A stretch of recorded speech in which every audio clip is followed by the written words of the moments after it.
Martapura, salah satu ibu kota kabupaten yang ada di Provinsi Kalimantan Selatan, merupakan ibu kota Kesultanan Banjar kala itu.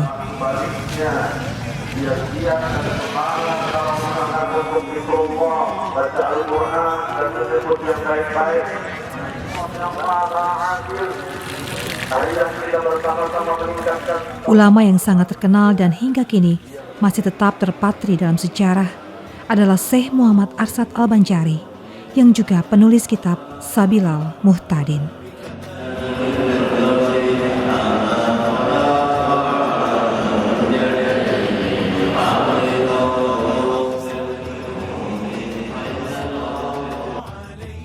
Menilik kisah balik sejarah panjang perjalanan kota Martapura, tidaklah heran kota Martapura mendapat julukan Kota Serambi Mekah.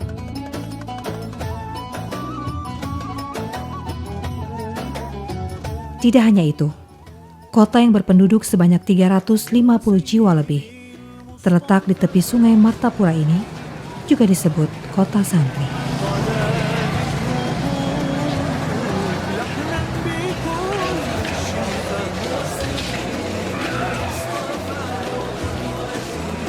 Ini sangat jelas terlihat dengan banyaknya pondok pesantren yang tersebar hampir merata di wilayah Martapura, Kabupaten Banjar.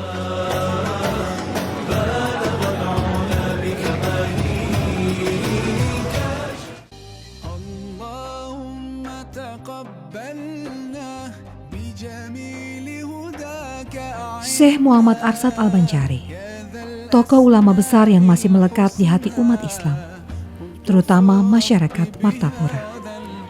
Lahir di Lok Gabang 19 Maret 1710 Masehi, meninggal pada tahun 1812 Masehi silam.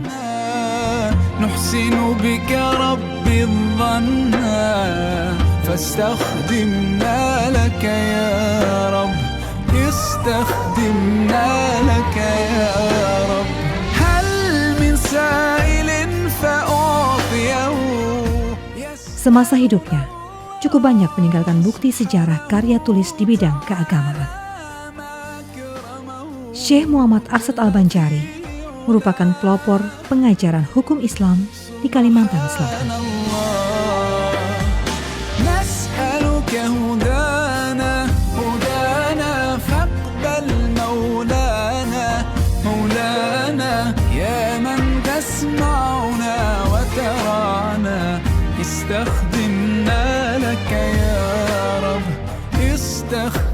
Memperdalam ilmu agama Islam, Syekh Muhammad Arsad Al-Banjari yang juga mendapat julukan Datu Kalampayan menuntut ilmu hingga ke tanah suci Mekah.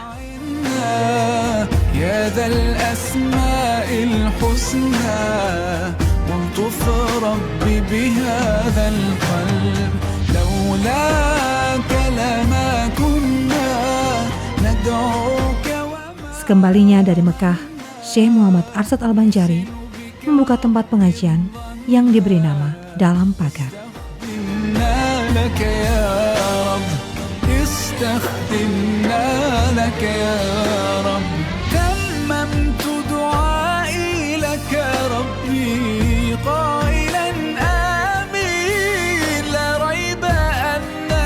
Bermula dari tempat pengajian Dalam Pagar inilah, Datu Kalampayan mengubah lokasi areal pengajian menjadi sebuah perkampungan yang dilengkapi sebuah rumah, tempat pengajian dan asrama bagi para santri.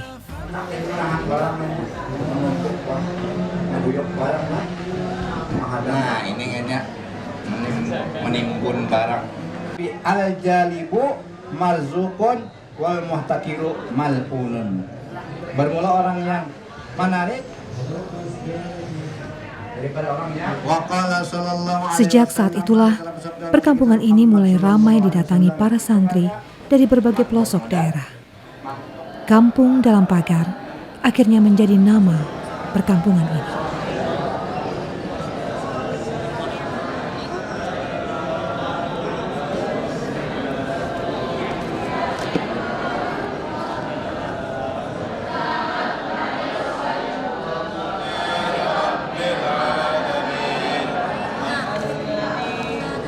Syiar Islam yang dilakukan Datuk Kalampayang tidak hanya sebatas di dalam lingkungan kampung dalam pagar. Dakwah juga dilakukan ke masyarakat umum, mulai dari perkotaan hingga daerah terpencil sekalipun. Yatiman, fa'awa,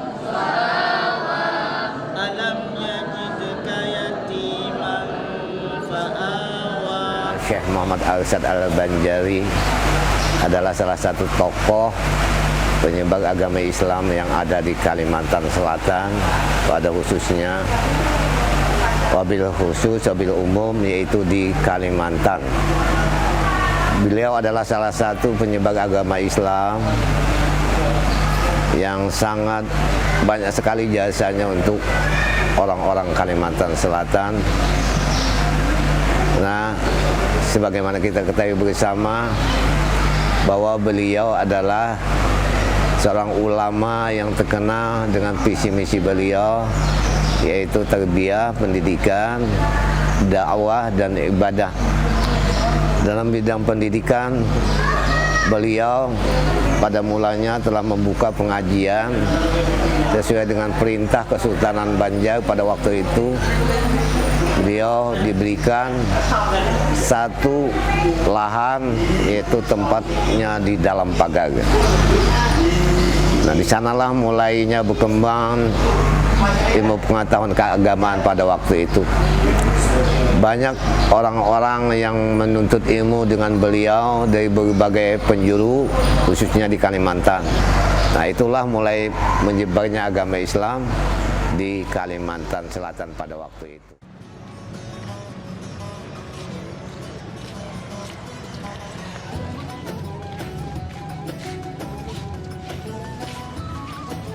Merebaknya pondok pesantren di kota Serambi Mekah Martapura, salah satu bukti nyata, syiar Islam di kota santri ini memang sudah berlangsung sejak ratusan tahun silam.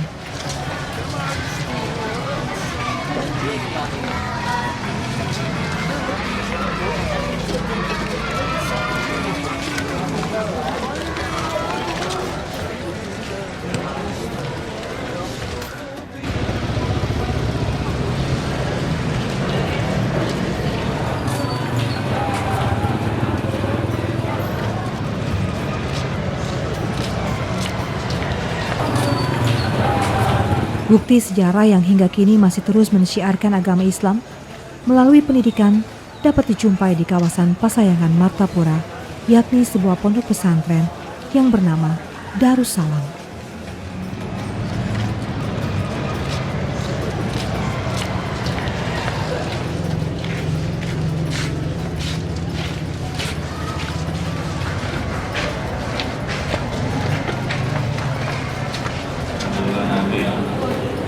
Jadi mempersilahkan Hafsah lewat Aisyah, terus Hamzahnya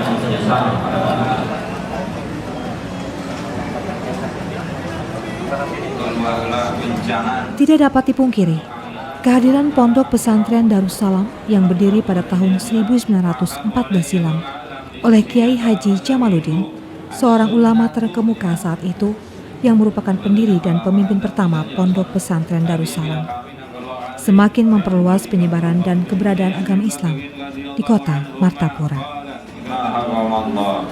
Kecemburuan Allah bahwa maka atas ulun dosa bila ulun beragak.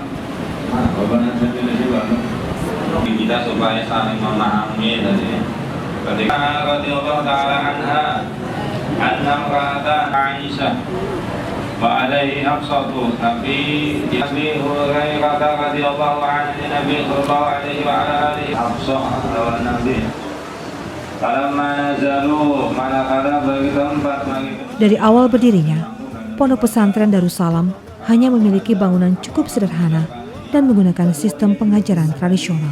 Jihadun jami'ah di dalam surganya. Asalnya itu kan permunya orang-orang yang baik itu dengan jumlah yang kedua. Dan jadi keduanya itu adalah jumlah khobariyah.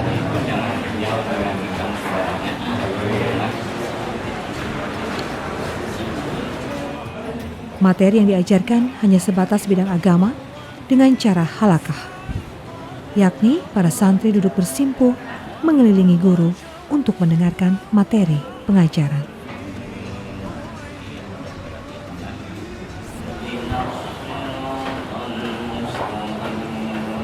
Matinya mati mendatang. Nah, lalu segi bacanya itu jangan Alhamdulillahi Rabbil Alamin. Perkembangan Pondok Pesantren Darussalam mengalami perubahan cukup besar saat dipimpin Kiai Haji Kasful Anwar pada tahun 1922 hingga 1940.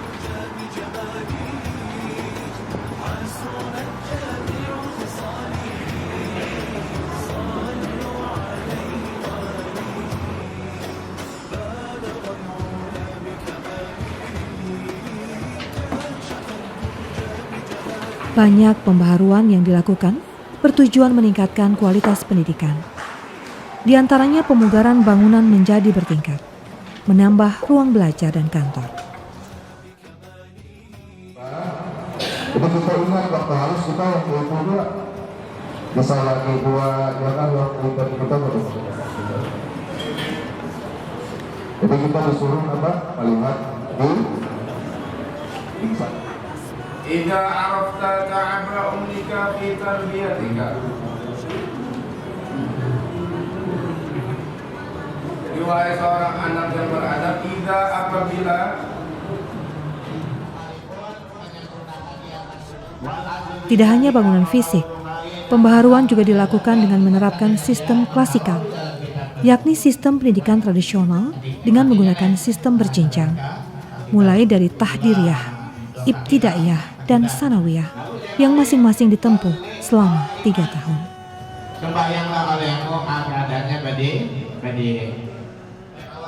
Selayaknya, pendidikan Islam tidak hanya diberikan secara teori, tapi juga diterapkan pada kehidupan sehari-hari.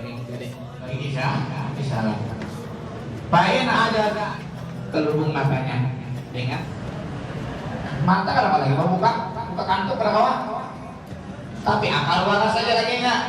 Ajwa amal salati ala qalbihi. Nah, jadi bisa terjadi wasujudi pada rukuknya dan sejak berdirinya 1 abad lebih, kurang lebih 105 tahun sudah berjalan ini Pondok Pesantren Darussalam. Alhamdulillah berkembang dengan pesat, maju, bertambah terus setiap tahunnya. Dan kemudian sekarang ini berjumlah santrinya pun sudah 12.000 lebih. Dengan santri yang banyak menyebar keluar, menjadi figur guru-guru dan ulama-ulama yang menyebarkan ilmunya di berbagai daerah, terutama daerah Kalimantan Timur, Barat, Tengah, dan bahkan juga Kalimantan Utara semua. Bahkan di luar daripada Kalimantan pun ada juga santri yang lulusan daripada Pondok Pesantren Darussalam yang membuka majelis-majelis ilmu. Dan juga Martapura ini disebut Serambi Mekah karena juga pesantren dan santrinya banyak di sini. Dengan majelis-majelis taklim hampir setiap hari, pagi, sore, bahkan malam hari ada pengajian-pengajian majelis ilmu yang juga itu bersumber asalnya dari lulusan pesantren Darussalam Martapura guru-gurunya.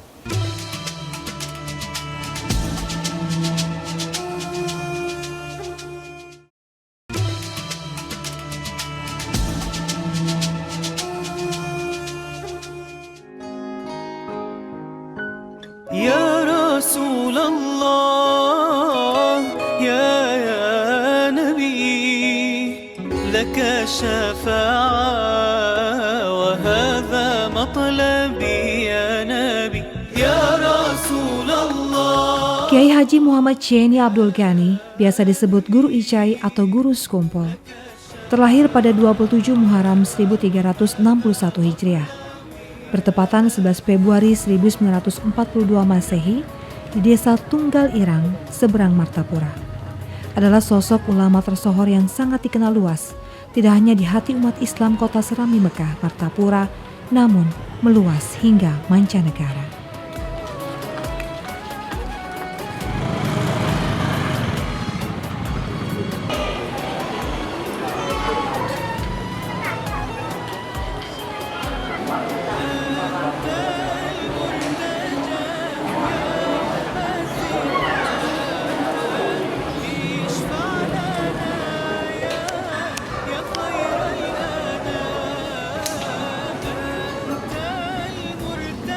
Keberadaan sosok ulama yang masa kecilnya bernama Kusyairi hidup sangat disiplin dalam berpendidikan agama.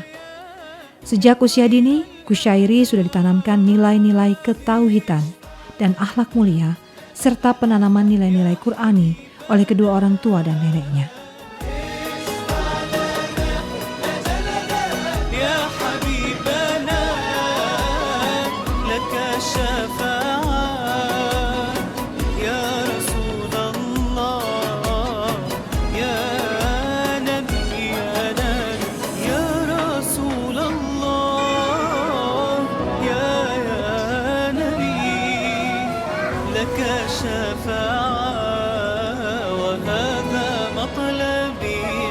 Menginjak usia 7 tahun pada 1949 lalu, Kusyairi kecil mengikuti pendidikan formal di Madrasah Ibtidaiyah Darussalam. Jenjang pendidikan agama terus dilalui hingga pendidikan sanawiyah pada usia 13 tahun. Di masa mengenyam pendidikan agama melalui madrasah, dirinya juga mendapatkan ilmu agama dari seorang pamannya, yakni Syekh Seman Mulia. Ya Rasulullah, ya Nabi, laka syafa'ah wa hadha matlabi ya Nabi. Ya Rasulullah, ya Nabi, laka syafa'ah wa hadha matlabi ya Nabi. Metode pembelajaran yang diberikan Syekh Seman kepada Kusyairi adalah dengan mengajak mendatangi ke tokoh-tokoh ulama terkenal yang menguasai ilmu pembelajarannya, misalnya ilmu hadis dan tafsir.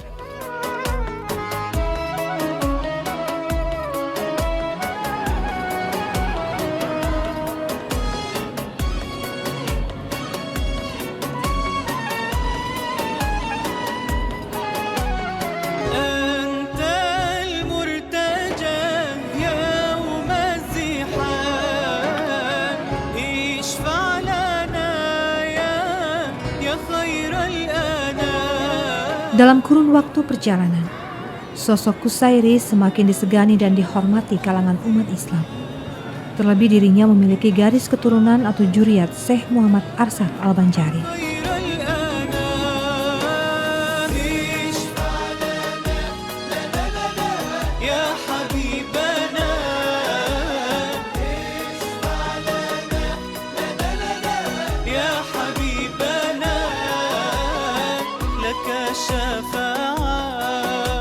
Kusyairi lebih dikenal dengan nama Kiai Haji Muhammad Jeni Abdul Ghani, Guru Ijai atau Guru Sekumpul. Nama yang terus melekat di hati masyarakat kota Serambi Mekah, Martapura.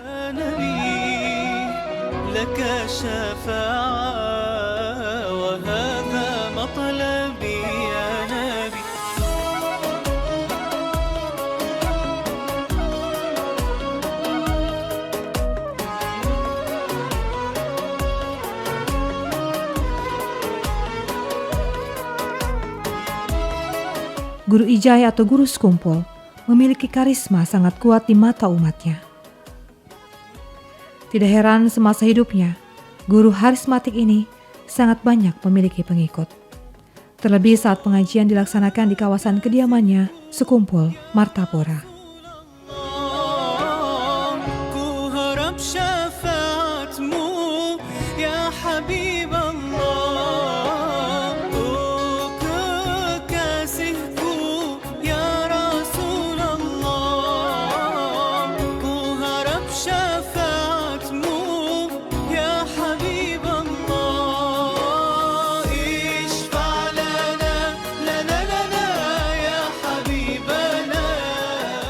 Jadi almarhum Kiai Haji Muhammad Zaini Abdul Ghani, setelah beliau pindah tempat dari keraton, kemudian di daerah sini beliau mendirikan musola dan sekaligus majelis taklim yang namanya Majelis Taklim Ar-Raudhah, yang langsung beliau sendiri yang sebagai pengasuhnya.